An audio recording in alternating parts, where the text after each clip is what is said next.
चलो चलो जल्दी बनो, मैं तुम्हें अपने घर में दाने खाने के लिए नहीं लाया था, मुझे अंडा चाहिए, अंडा। पति जी ऐसा ना करें, आप देखना मैं एक ना एक दिन माँ जरूर बनूंगी। मैं और बर्दाश्त नहीं कर सकता तुम्हें। मैंने सोचा था मेरा भी बेटा होगा, मैं बूढ़ा होने से पहले पहले उसे अच्छे से चोरियां करना सिखा दूंगा।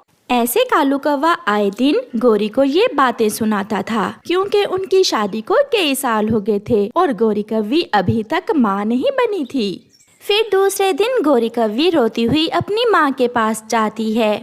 माँ, वो मुझे घर से निकाल देगा। उसने कहा है कि अगर मैं माँ ना बनी तो वो मुझे घर से निकाल देगा। गोरी बेटी, मेरे पास एक उपाय है जिससे कुछ दिन तक तो वो तुमसे लड़ाई नहीं करेगा। माँ बताएं बताएं, क्या उपाय है? गोरी बेटी, मैं तुम्हें एक प्लास्टिक का अंडा ला देती हूँ, तुम कालू से कहना कि ये अंडा तुमने दिया है। माँ बात तो ठीक है, मगर कालू को मालूम हो गया तो फिर क्या होगा?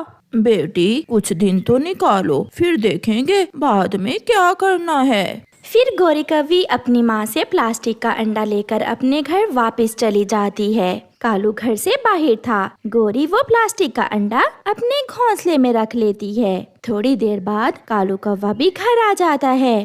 कालू कालू, देखो देखो, मैंने अंडा दिया है। मैं ना कहती थी मैं एक ना एक दिन माँ जरूर बनूंगी।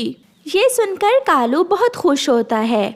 मैं पिता बन गया, मैं अपने अंडे का पिता बन गया, मैं सबको बता कर आता हूँ। ऐसे खुशी खुशी कालू वहाँ से चला जाता है। उस दिन के बाद से कालू कौवा गोरी से लड़ाई ना करता, बल्कि वो इसके लिए भोजन लेकर आता। कभी कभी तो वो अपनी पत्नी के लिए मीठा फल भी ले आता।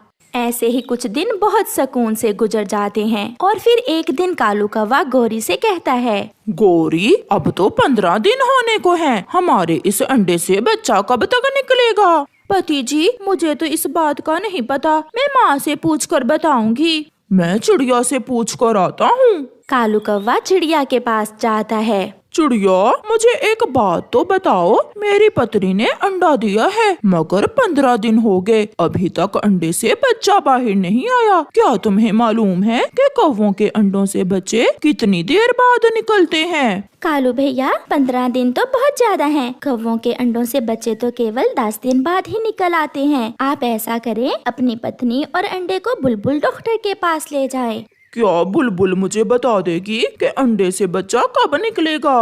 वो अंडे का चेकअप करके बता देगी कि कहीं अंडा खराब तो नहीं हो गया। ये सुनकर कालू कौवा दुखी हो जाता है। मैं आज ही गोरी और अंडे को बुलबुल डॉक्टर के पास लेकर जाता हूँ। गोरी, चलो मेरे साथ चलो। मगर कहाँ पति जी? बुलबुल डॉक्टर के पास, और अपना ये अंडा भी उठा लो। ये सुनकर गोरी के पांव तले से जमीन निकल जाती है। उसे मालूम हो जाता है कि आज वो फंस जाएगी। मैंने क्या कहा है, जल्दी चलो। डरते डरते गोरी वो प्लास्टिक का अंडा उठा लेती है और कालू के साथ चली जाती है। कौवे आप बाहर जाएं, यहाँ सिर्फ फीमेल पक्षी ही बैठ सकती हैं। कालू कौवा बाहर चला जाता है।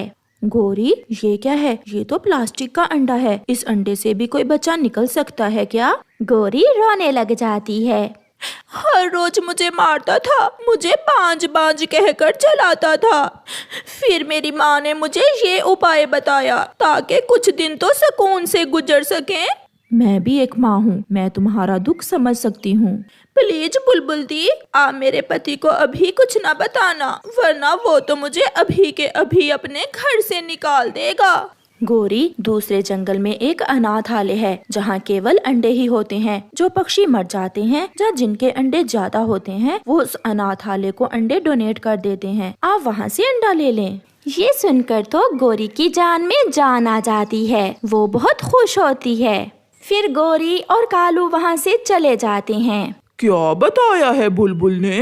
बुलबुल ने कहा है कि हमारे अंडे से बच्चा निकलने में अभी कुछ दिन बाकी हैं। अच्छा, आप आराम करें, मैं आपके लिए मीठा फल लेकर आता हूँ। कालू गोरी के लिए मीठा फल लेने चला जाता है। गोरी भी जल्दी से घर से निकलती है। वो सीधी दूसरे जंगल बुलबुल के बताए हुए अनाथालय में जाती है। तो अंडा चाहिए आपको? जी जी, मैं अंडे का अपने अंडे की तरह ही ध्यान रखूंगी। अपना एड्रेस लिखवा दें। पहाड़ों वाला जंगल, गली नंबर 00 और पेड़ नंबर 000। ये अंडा कौवी का ही है। इस अंडे की माँ पिछली बारिश में मर गई थी और ये अंडा बेचारा अनाथ हो गया था। फिर एक मैना इसे यहाँ जमा करवा गई। मेरी जिंदगी का बहुत बड़ा दुख दूर हो गया। आपका बहुत बहुत धन्यवाद। गौरी वो असली कौवी का अंडा लेकर घर वापस जाती है। घर जाकर गौरी प्लास्टिक का अंडा दूर फेंक देती है और असली अंडा अपने घोंसले में रख लेती है। अब वो बहुत सुकून महसूस कर रही थी। अब उसे कोई डर नहीं था। फिर 3 दिन बाद उस अंडे से बच्चा निकलता है जो काले रंग का बेटा कौवा था। गौरी उसे देखकर बहुत खुश थी। मेरा बेटा आ गया। मुझे आपका ही इंतजार था बेटे। मम्मा, मगर जो आवाज मैं अंडे में सुनता था वो आपकी तो ना थी। बेटा, कुछ दिन पहले मेरा गला खराब था, इसलिए आपको ऐसा लग रहा है। मेरे बेटे, अब जल्दी जल्दी से बड़े हो जाओ। मैं तुम्हें चोरियां करना सिखा दूंगा। फिर तुम लाना मेरे लिए दूसरों के घरों से भोजन चुरा कर। मगर मम्मा, मैं चोरियां नहीं सीखूंगा, क्योंकि जब मैं अंडे में था तो आप कहा करती थी कि मेरा बेटा एक कामयाब, मेहनती और ईमानदार पक्षी बनेगा। हाँ, मेरा बेटा जरूर एक कामयाब पक्षी बनेगा। ऐसे गौरी उस राज को राज ही रखती है और बेटा आ जाने से उसकी जिंदगी आसान हो जाती है। भीगे भीगे मौसम में लूसी कबूतरी अपने घर में बैठी हलवा बना रही थी। थोड़ी दूर बैठा लूसी का पति कबूतर बेसब्री से इंतजार कर रहा था। मिठू तोता तो सुबह से ही खिड़की में बैठा बारिश को देखे जा रहा था। वो कभी कभी अपना पंख खिड़की से बाहर निकालकर बारिश के ठंडे ठंडे कतरों को एंजॉय करता। मिठू जी, अब बस भी करें, यहाँ आ जाएं। आप सुबह से खिड़की में ही बैठे हुए हैं। हरियाली, मुझे बारिश बहुत पसंद है। जब तक बरसात चलेगी मैं तो खिड़की में ही बैठूंगा। फिर हरियाली भी फुट से उड़ती है और अपने पति के पास जाकर बैठ जाती है। कौवों के घर में तो बारिश में भी सुकून नहीं था। हमेशा कोई ना कोई मुसीबत ही बनी रहती। अब उनके घर की छत टपकने लगी थी। कालू जी, अगर ऐसे ही छत टपकती रही तो घर समंदर बन जाएगा। और तुम मछली बनकर इसमें तैरने लगना। मैं एक बेलन उठाकर लगाऊंगी तुम्हारे। बाहर निकलो और घर की छत को ठीक करो। गौरी, तुम्हें पता तो है मुझे पानी से बहुत डर लगता है। तुम जाते हो या?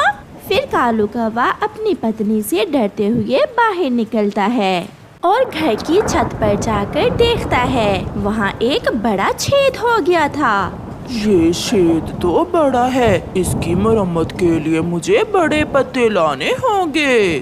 गौरी, बहुत बड़ा छेद हो गया है छत में। मैं जंगल से पीपल के बड़े पत्ते लेकर आता हूँ।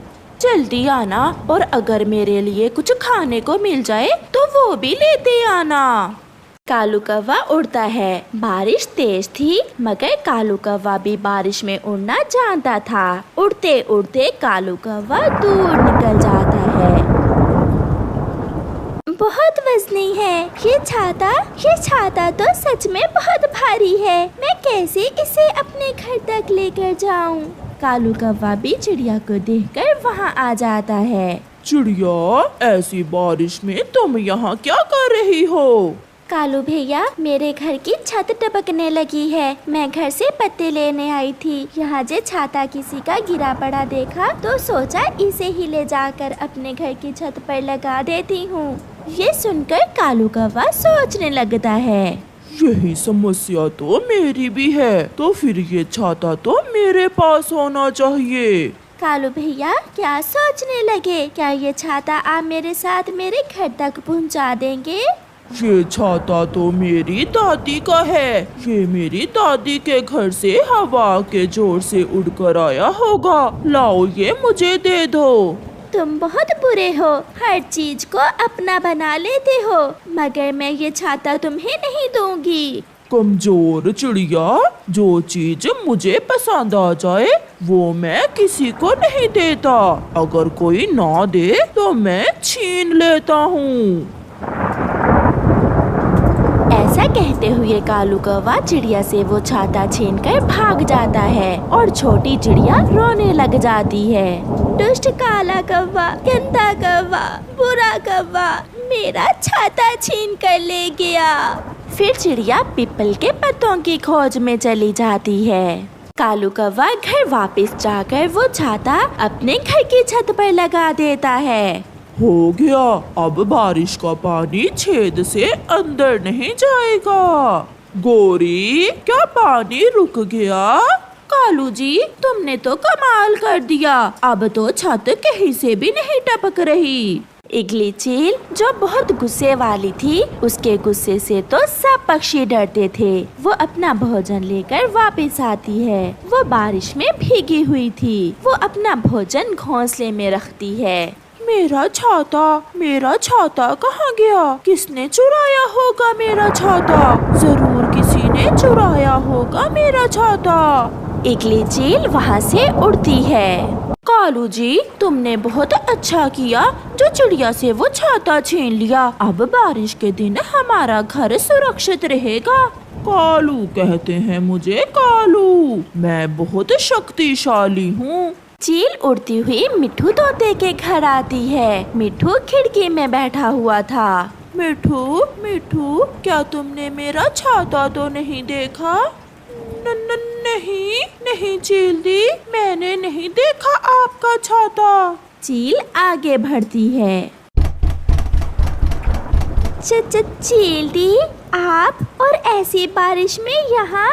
मेरा छाता किसी ने चुरा लिया है चिड़िया, कहीं तुमने मेरा छाता तो नहीं देखा?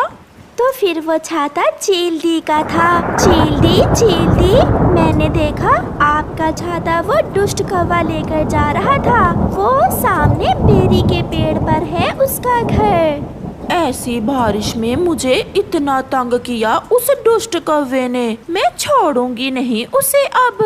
चील गुस्से में वहाँ से उड़ती है। तो उन कौवों ने मेरा छाता यहाँ अपने घर की छत पर लगा रखा है। कौन है? मैं चील हूँ, मिठाई लेकर आई हूँ, जल्दी दरवाजा खोलो। मिठाई का सुनकर गोरी जल्दी से दरवाजा खोलती है, मगर जैसे ही गोरी दरवाजा खोलती है, चील गोरी की पिटाई शुरू कर देती है। कालू भागा भागा आता है। चील उसे भी पकड़ लेती है और उनकी खूब धुलाई होती है। दुष्ट कौवे, ये छाता क्यों चुराया तुमने मेरा? ऐसे कहते हुए चील अपना छाता लेकर वहाँ से चली जाती है। कालू, तुमने तो कहा था कि तुम ये छाता चिड़िया से छीन कर लाए हो। गोरी, लाया तो चिड़िया से ही छीन कर था, मगर न जाने क्यों हम हमेशा पिटते हैं, और वो भी चील से। ऐसे गोरी कौवी और कालू कौवे को बुरे काम की सजा मिलती है। प्यारे दोस्तों, इस कहानी से हमें सीख मिलती है, जो किसी का बुरा करता है अंत में उसका अपना ही बुरा होता है।